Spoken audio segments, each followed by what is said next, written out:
A very good evening. You're watching Primetime News on TV1. Bringing you the news this evening, I am Steven Machado. And I am Hashini Papadana. Let's start off with a look at your headlines for tonight. Newsfirst headlines. Main sponsor. Ask for Eslon Polygon by name.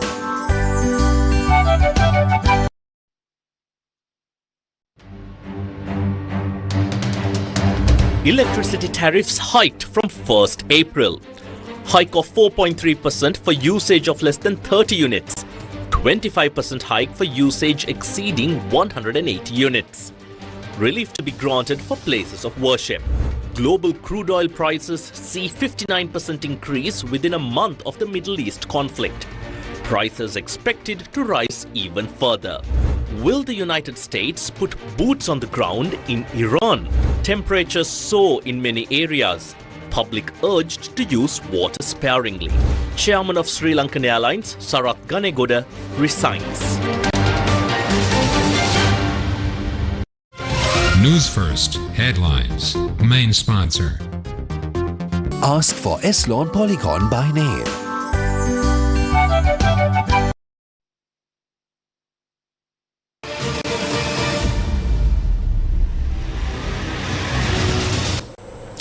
On to your top story tonight. The Public Utilities Commission of Sri Lanka has approved an increase in electricity tariffs with effect from the 1st of April 2026. The Commission says that households with low electricity usage will only see a modest increase. According to the PUCSL, households that consume 0 to 30 units a month will see a 4.3% rise in rates, which will add 15 rupees to the monthly bill. For households consuming 31 to 60 units, rates will see an increase of 6.9%, which amounts to 45 rupees. A 6.9 increase will also be implemented for the 61 to 90 unit category, raising monthly bills by 120 rupees. Consumers using 91 to 180 units will see a 7.2% increase, adding 420 rupees to their monthly bills. The PUCSL has approved 25% increase for those consuming more than 180 units per month. This time we wanted to give a kind of a signal to the general public to be mindful about their electricity consumption, particularly during the peak time period, starting from 6 p.m. to 10 p.m. So when certain categories use this electricity during this period, usually they have to pay more, and we charge relatively lesser tariff for various categories which use the electricity during the daytime and also off-peak time. Religious and charitable institutions consuming less than 180 units will not face any increase, while higher usage will attract a 9.6% hike. We have decided to increase electricity tariffs for the domestic consumer category by 8%. Similarly, for the industrial sector, we have limited the increase to about 8.7%. For the hotel sector, the electricity tariff increase is 9.9%. In addition, approval has been granted to raise electricity tariffs for government institutions by 14.4%. The Ceylon Electricity Board has originally requested a 13.56% increase for the second quarter of 2026. Our decision to raise electricity tariffs is entirely based on the proposal presented to us by the Ceylon Electricity Board on the 13th of February. We are aware that given the current global conflict, this is a highly volatile scenario. Fuel prices could rise significantly, and regarding demand, we increased it by 5% over the demand submitted to us. This is how we did our calculations. This is the increase in demand that we took into account, and accordingly the tariff shows a certain rise. However, we were not provided with the dispatch data, meaning the information on how much additional diesel the CEB would use. Because of the absence of this dispatch data, our decision relies entirely on the February 13th proposal from the CEB. Under the current global conflict conditions, if it can be confirmed that the actual cost exceeds the submitted cost by 15%, the CEB has the ability to submit a revised proposal, which the Commission is prepared to consider. එවැනි අවස්ථාවක CB එකට හැකියාව තියෙනවා නැවතත් යෝජනාවක් ඉදිරිපත් කරන්න. ඒකට තමයි මේක සලකා බලන්න සූදානම්. Reuters reports that the world crude oil prices have surged by 59% within a month of the onset of the current Middle East conflict between the United States, Israel and Iran. Now today the price of a barrel of Brent crude oil in the London market surpassed $116. The Strait of Hormuz, which accounts for approximately 20% of the daily global oil supply, has been obstructed due to the ongoing Middle East conflict. This led Middle Eastern oil producers, including Saudi Arabia, to shift their oil transportation routes through the Red Sea. However, following the Houthi rebel attacks on Israel, disruptions have now emerged in oil transportation through the Red Sea as well. As a result of this situation, the world's two primary maritime routes for petroleum transport are currently facing significant interference. Forecasts indicate that global market oil prices are set to rise even further. On the 1st of January this year, the price of a barrel of crude oil on the London Brent market stood at $60.85. By the 28th February, as Israel launched strikes on Iran, the price of a Brent crude barrel had risen to $72.87. As of today, it has reached a record high, climbing to the $116.11 mark. Meanwhile, on the US WTI market, a barrel of crude oil was sold for $57.42 on the 1st January.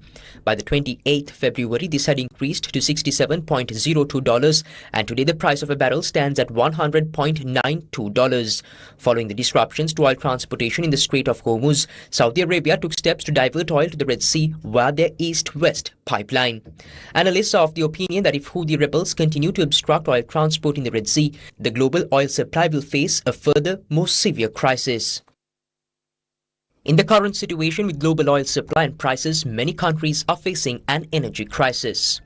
Australia. Due to rising oil prices, Australia has decided to reduce the fuel tax for 3 months. This tax cut will be in effect from the 1st of April to the 1st of July. As a result, Australians will pay 26.3 Australian cents less per litre of fuel. At the same time, the government has removed the heavy road user fee for 3 months to provide relief for truck and bus drivers. Philippines. The Philippines has purchased 2.5 million barrels of crude oil from Russia. This comes after the country's 4 million barrel fuel order, originally due on the 28th of February, was cancelled. Foreign media reports that fuel prices in the Philippines have more than doubled since the start of the conflict and are expected to rise further from tomorrow. India. Street food vendors and low-income earners in India are facing a serious crisis due to the current gas shortage. Foreign media reports say gas-intensive cooking has been limited and some restaurants have cut about half of the dishes from their menus. The gas shortage is becoming a major threat to the economy, especially with the tourist season and the upcoming Chardam Yatra pilgrimage season approaching. South Korea. South Korea has increased wholesale fuel prices effective from the 27th of March. The country is also planning strict restrictions on vehicle use. Finance Minister Koo Yoon-chol said the government will reduce 1 day from the 5-day public transport schedule. The government has also raised the energy alert level from level 2 to level 3.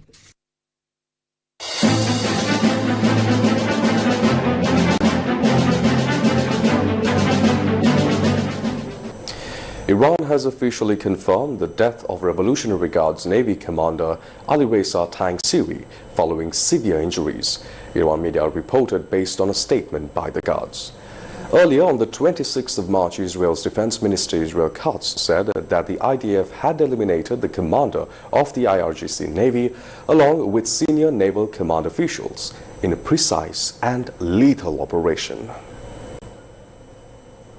In a statement released on the 30th of March, the IRGC paid tribute to Rear Admiral Tangsiri as a devoted and tireless commander who spent decades in battle in the path of God, describing him as a key figure in the nation's defense apparatus.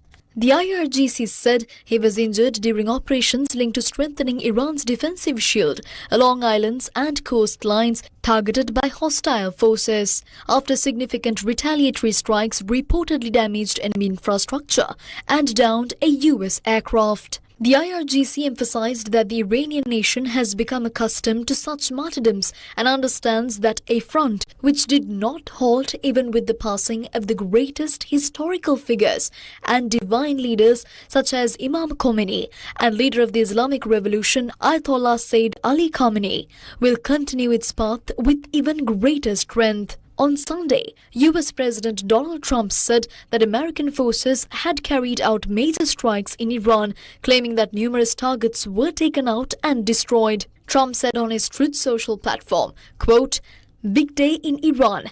Many long sought after targets have been taken out and destroyed by our great military, the finest and most lethal in the world."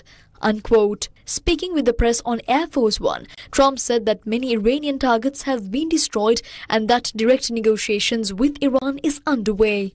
So we've had very good negotiations today with Iran, getting a lot of the things that they should have given us a long time ago. We'll see how it works out, but they're very good. Moving along very nicely. And they've destroyed a lot of additional targets today. The Navy's gone, the Air Force has gone, we know that. We destroyed many targets today. It was a big day. And we are negotiating with them directly and indirectly. We have emissaries, but we also are dealing directly. And as you know, they've agreed to send 8 boats 2 days ago, and then they added another 2, so it was 10 boats. And now today they gave us as a tribute, I don't know, I can't define it exactly, but they gave us, I think out of a sign of respect, 20 boats of oil, big boats of oil, going through the Hormuz Strait. And that's taking place starting tomorrow morning. Over the next couple of days, a lot of boats. And I would only say that we're doing extremely well in that negotiation. But you never know with Iran, because we negotiate with them and then we always have to blow them up. Whether it's the B-2 bombers or just terminating, as an example, the Iran nuclear deal done by Barack Hussein Obama, probably the worst deal we've ever done as a country, one of the dumbest deals we've ever done. So I think we've had regime change. I mean, we can't do much better than that. The regime that was really bad, really evil, was the first one. That was done. The second was appointed, and they're gone. They're all dead, other than one who may have a little life in them. And then there really are the third group. And the third group of people that seem to be much more reasonable. It truly is regime change. And regime change is an imperative. But I think we have it automatically. Sir, could you foresee a deal in Iran this upcoming week? I do see a deal in Iran. Mr. President, could be soon. Are you considering still putting boots on the ground, and would you do that without going to Congress? I just have lots of alternatives. We have tremendous numbers of ships over there. We don't need them though because of the power. Look, we're ahead of schedule with Iran. We're weeks ahead of schedule. If you would have said that in 3 days we were going to knock out 158 ships, their entire Navy, which we did, we knocked out their entire Air Force. We knocked out most of their missiles. That's why you see missile attacks when they're down to they're sputtering. And we have a group, it's really a new regime. It's a group of people that we've never dealt with before, that are acting very reasonable. It is truly regime change. Is Khamenei's son still alive, sir? Is he a part of these We think he may be. Nobody's heard about him. I mean, he may be alive, but he's obviously very seriously in trouble.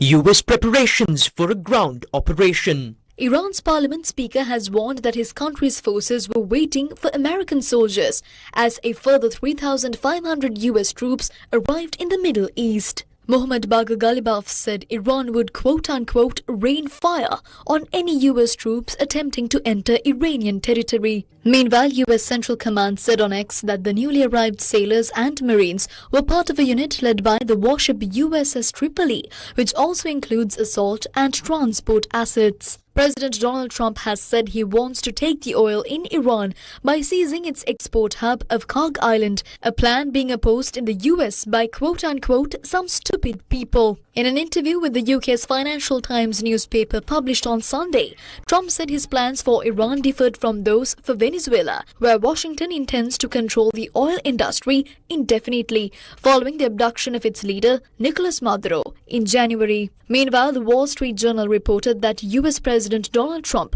is considering a military operation to seize Iran's stockpile of enriched uranium as part of efforts to prevent Tehran from developing nuclear weapons. According to the report, the plan under discussion would involve US forces entering Iran to secure and remove roughly 1,000 pounds of enriched uranium. Officials told the newspaper the mission could require troops to operate inside the country for several days or longer. The report said that Trump has not made a final decision and is also pressing advisors to pursue a diplomatic option that would require Iran to hand over the uranium as part of a negotiated settlement. What is happening in the Strait of Hormuz? Member of the Iranian Parliament's Committee for Foreign Policy and National Security, Aladin Borujerdi, says ships passing through the Strait of Hormuz will be subject to a toll under the new law that the Iranian Majlis or Parliament will adopt soon. Israel's involvement. The United Nations Interim Force in Lebanon has confirmed one of its peacekeepers was killed in the country's south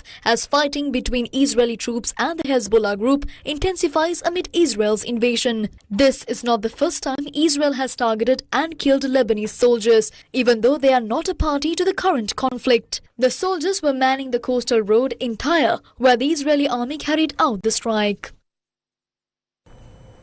Meanwhile, the Department of Meteorology says that in many parts of the island today, the heat index, which is the temperature felt on the human body, remained at a level that requires attention.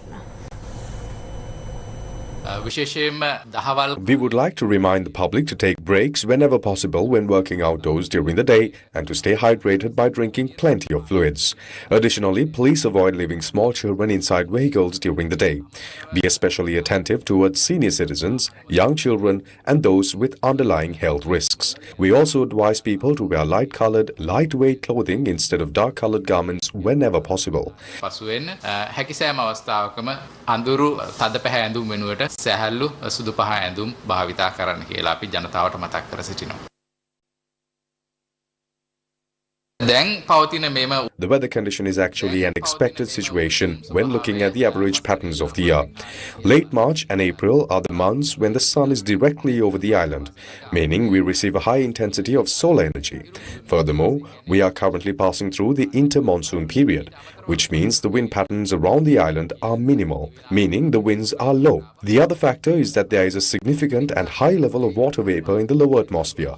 It is due to these combined factors that temperature felt by the body or the heat index is recording higher values. This condition should clearly subside once the sun finishes passing directly overhead, which means by late April or early May. මේ මොහොත වෙන විටත් ලංකාවේ බොහෝ ප්‍රදේශවල වගේම බස්නාහිර පළාතෙත් Colombo දිස්ත්‍රික්කයේත් As of this moment, we have encountered certain difficulties in providing a 24-hour water supply to many areas in Sri Lanka, as well as some parts of the Western Province and Colombo district.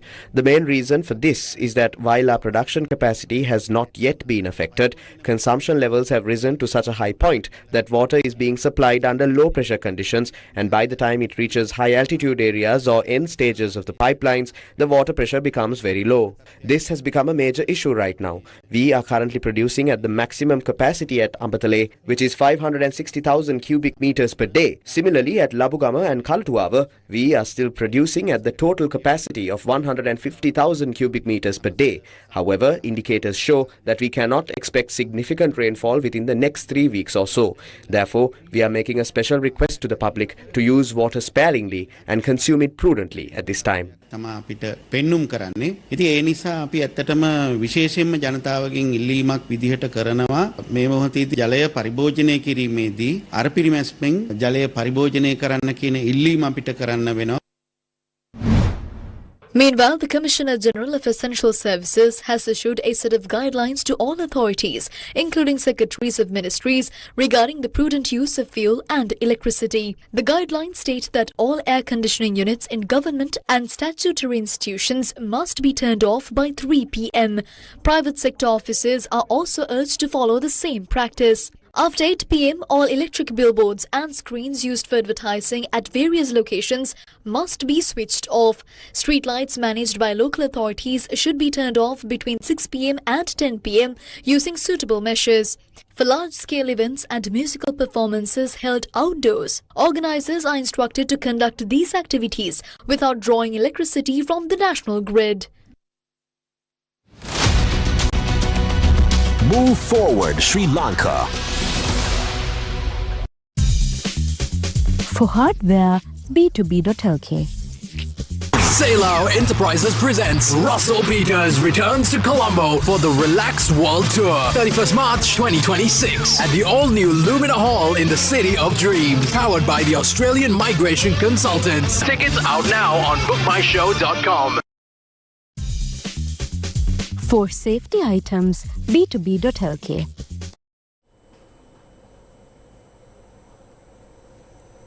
Welcome back to the news. Amidst the conflicts in the Middle East, countries including Sri Lanka are seeking strategies to face the global energy crisis. Meanwhile, the leader of the opposition has been frequently sharing his analysis on this issue. Today, the Alut Piyapat organization issued a response to a specific analysis he made yesterday.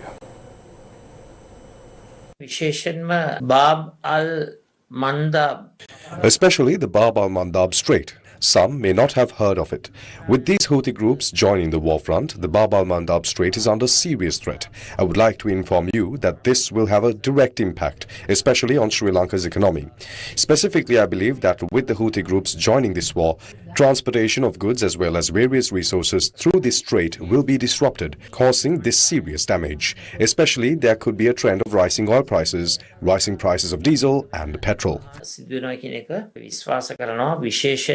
තෙල් මිල ඉහළ යෑමේ diesel petrol මිල ඉහළ යෑමේ ප්‍රවණතාවයක් ඇති වෙන්න පුළුවන්. ඉස්සර අපිට තියෙනවා සමාජ අධ්‍යයනය කියලා පාඩමක්. සමාජ අධ්‍යයනයේ පාඩමට මොකද තියෙන්නේ? අපිට තියෙනවා ශාස්ත්‍ර පොත් හදන්න. Earlier we had a subject called social studies. What was there in the social studies lesson? We had to make field books. For those field books, what we used to do was read newspapers, read magazines, read this and that, read books, and after reading and reading, we collected information. After collecting information, we pasted it in a big CR book and went and handed it over. That is exactly the kind of thing being done now. We have AI now. We have Google Gemini. They use those to find information. They find information and come and give a big description about Bab al-Mandab. What happens by giving that big description? By giving that description, does this problem, this crisis, come to an end? Fine. We know that there is a problem here. Everyone in the world knows that if Houthi rebels close the Bab al-Mandab Strait, there will be a problem. What happens if that problem occurs? If that problem occurs, oil prices will rise. That mostly affects Europe. Only 6% of the oil transported goes through there. So that affects Europe.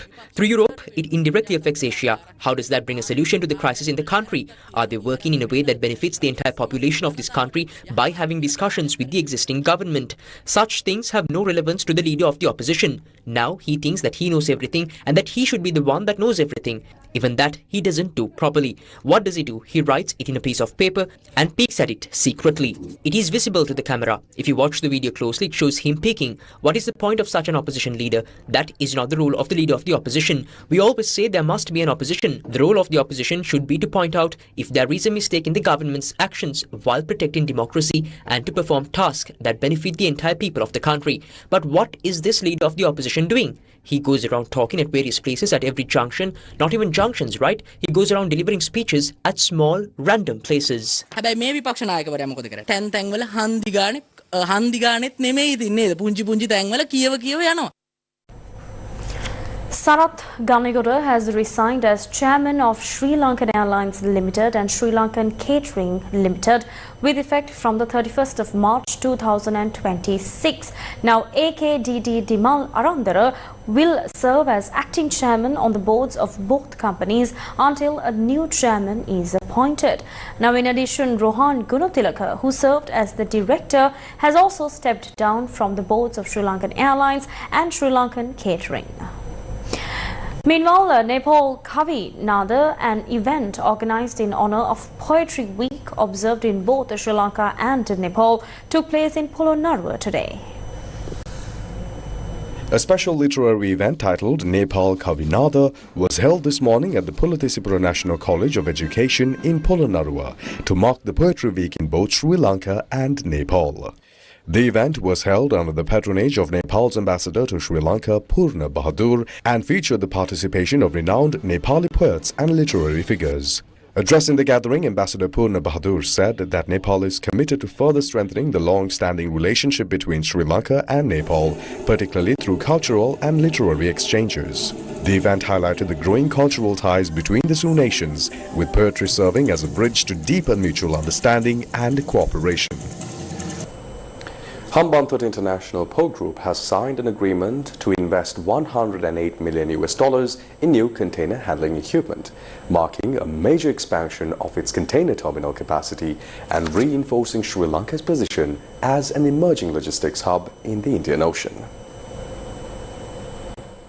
The agreement, signed at a ceremony held in Colombo on the 26th of March, brings together HIPG and Shanghai Zhenhua Heavy Industries Corporation Limited to procure 6 square cranes, 16 rubber-tired gantry cranes and 40 trailers under the initial phase of the port's Phase 2 container terminal development.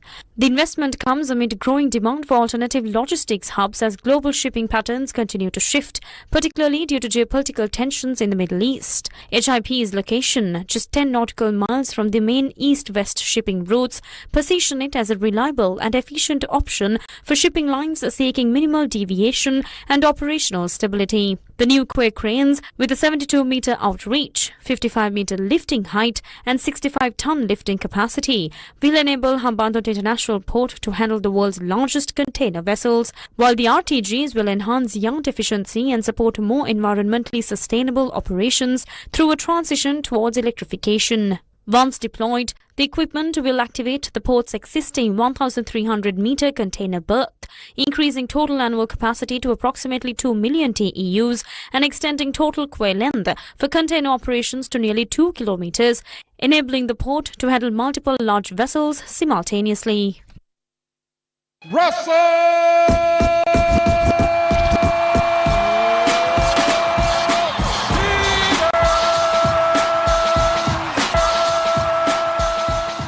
Hello, Sri Lanka. It's me, Russell Peters, and guess where I am? At your wonderful airport here in Colombo, because I have a show tomorrow night.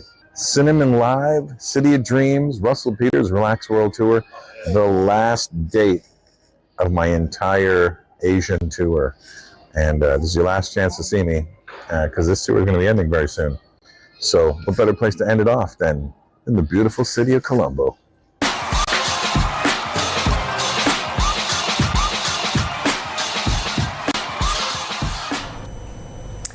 Globally acclaimed comedian Russell Peters will perform live in Sri Lanka tomorrow at 6 p.m. at Cinema Live City of Dreams as part of his Relax World Tour.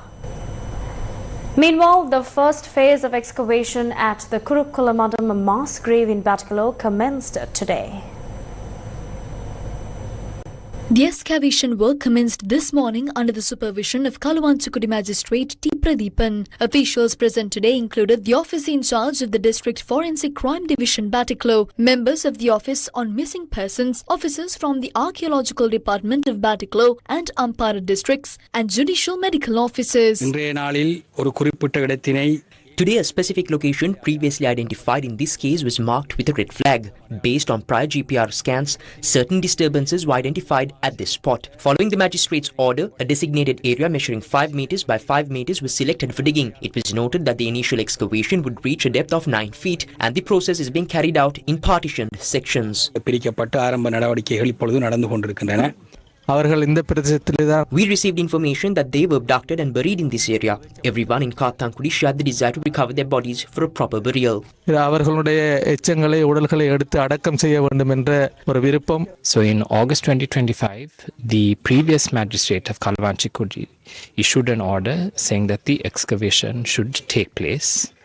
And so over the next couple of days, the excavation will will take place until within that time period. A case regarding the disappearance of over 100 individuals in 1990 at Kurukkalmadam Batikalo had been filed at the Kalavanchikudi Magistrates Court. Following the magistrate's order to excavate this site, suspected of containing the Kurukkalmadam mass grave, the operations in this regard began today. Now coming back to some local news, globally acclaimed comedian Russell Peters will perform live in Sri Lanka tomorrow at 6 p.m. at Cinema Live City of Dreams as part of his Relax World Tour. Russell Peters, one of the world's most popular comedians, will bring his world-famous act to Colombo tomorrow and is all set to set the stage on fire and have the audience in stitches of laughter. Russell Dominic Peters began performing in Toronto in 1989 and by 2013 he was number 3 on Forbes' list of the world's highest-paid comedians. He became the first comedian to get a Netflix stand-up special. Russell won a Gemini Award in 2008 and he also won the Peabody Award and the International Emmy Award for the Best Arts Programming for producing Hip Hop Evolution. I've been to Colombo a few times now, so I've been missing you guys. I've been missing you the way my ex-wife misses the point. It's I'm so glad to be back here, you know what I mean? I did 7 cities in India, and I got to go to parts of India I'd never been to before. And India's changing. I mean, this whole region, not just India, I mean, South Asia in general is just changing so rapidly. It's nice to see the whole region growing. Like, I was in India 2 years ago, and just to see India grow from 2 years ago to now, everything is changing so much faster than it was ever changing before. And a place like this, I didn't expect this. I was just saying to them in the car, it's like island life, and it really is island life. Yeah, every Wednesday's a public holiday. What's better than that? What better thing to do on a Tuesday night than go look at me swear for an hour? I mean, then you got all of Wednesday to decompress that out of you. The event is organised by Australian migration consultants, promising an evening of high-energy comedy. Yes FM is the official media partner for the event. Welcome, Russell. It's an absolute pleasure to have you here for the second time in Sri Lanka. We are from Maharaja Media Network. We have a long-standing history, long-standing legacy in bringing global acts to Sri Lankan audience. So right now, the world is facing a lot of rough times, and also Sri Lanka needs a good boost. So I think it's a great opportunity for us to partner with this particular event, and I'm very sure that Russell will rock the event tomorrow and give a lot of positivity, and also it will give a lot of confidence to the Sri Lankan people. Tickets start at 25,000 rupees and are available at bookmyshow.com.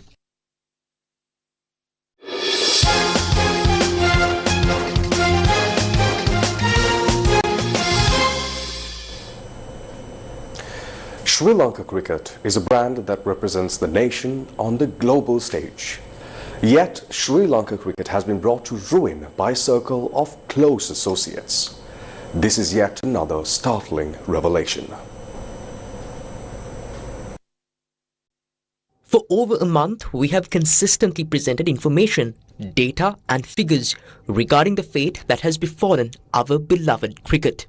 We are now prepared to reveal the transgressions, both large and small, committed by cricket authorities, along with much more. Simply put, what is happening today at Sri Lanka cricket is crony capitalism. Scholars worldwide have spoken extensively on this subject.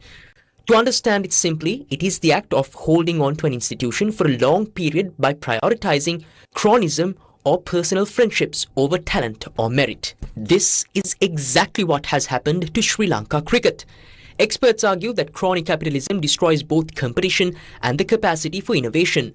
They point out that if economic and institutional power is seized by entrenched interests, even nations that are politically advanced can face a severe downfall. Corruption, financial irregularities, and a total lack of accountability are the hallmarks of crony capitalism. Is this not precisely what is happening to Sri Lanka cricket? Is it not because of this that our cricket has been devastated to the point where we haven't been able to reach even a semi-final in an ICC tournament for 10 years? How many investigations have been carried out?